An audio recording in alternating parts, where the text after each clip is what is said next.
Neraka bawah air bukan piranha. Inilah monster Amazon berkulit baja yang mengunyah ikan paling ganas seperti kerupu.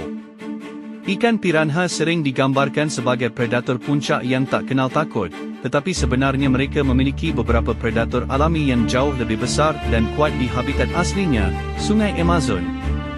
Faktanya, piranha sering berenang dalam kelompok besar justru untuk alasan keamanan, agar mereka tidak dimangsa oleh hewan lain yang lebih besar. Binatang yang ditakuti piranha.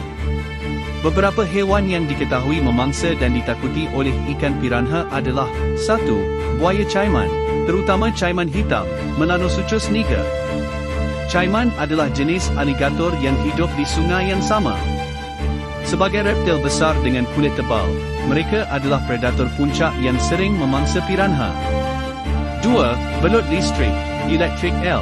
Meskipun bukan predator dalam arti memangsa secara fisik, belut listrik dapat mengeluarkan kejutan listrik yang sangat kuat, menumpukan atau membunuh piranha dalam radius serangnya. 3. Berbagai jenis ikan predator besar, seperti ikan arapaima. Ini adalah salah satu ikan air tawar terbesar di dunia. Arapaima dapat dengan mudah menelan piranha. 4.